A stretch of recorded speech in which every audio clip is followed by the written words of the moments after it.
Sow unto yourselves in righteousness, and reap in mercy. Break up your fallow ground, for it's time to seek the Lord until he returns and rain righteousness upon you. Welcome back.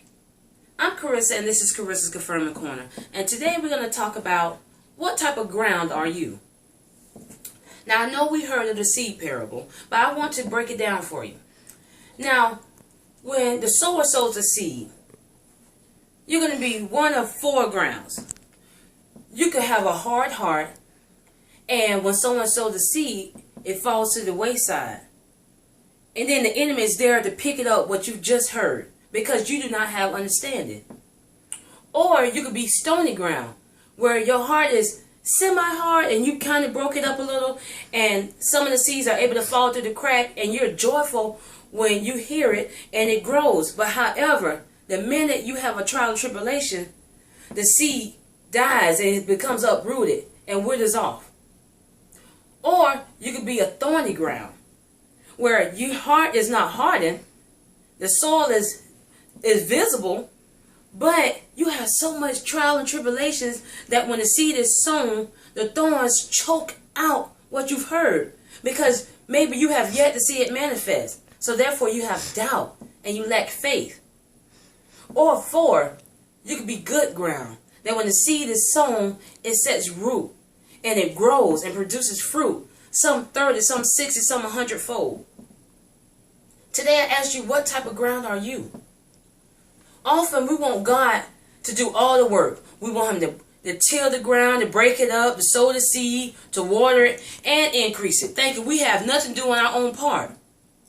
But for all us gardeners out there, you know it's not that way.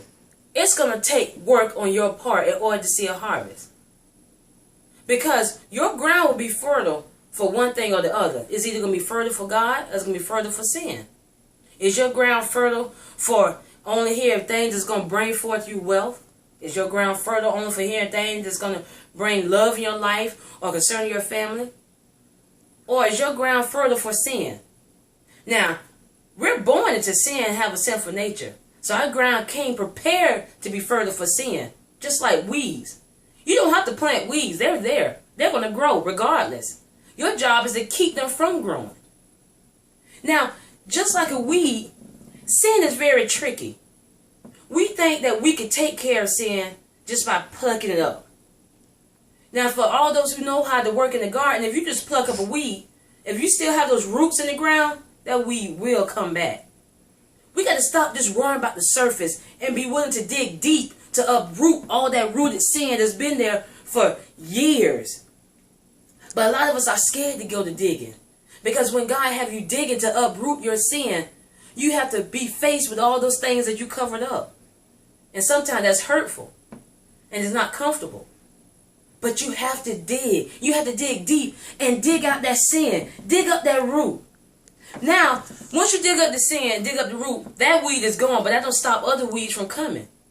See, then we got to put on the landscape fabric. Or sometimes our older folks use plastic to keep weeds from growing back. Now, see, with this landscape fabric, it's better than plastic because it blocks out the sun to keep the weeds from growing, but it still allows air and nutrients and water to seep through. Therefore, the ground stays fertile.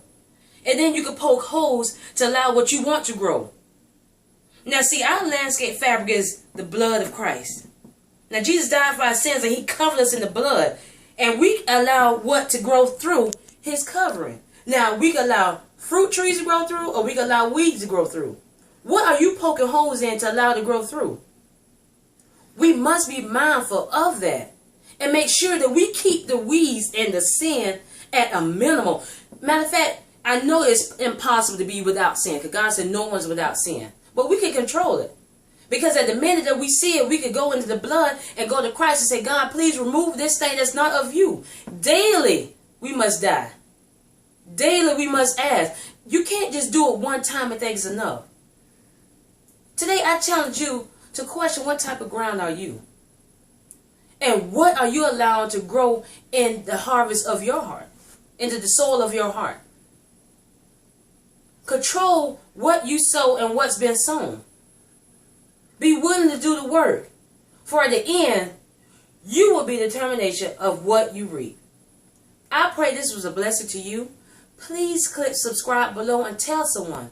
And remember, when you're down to nothing, God is up to something.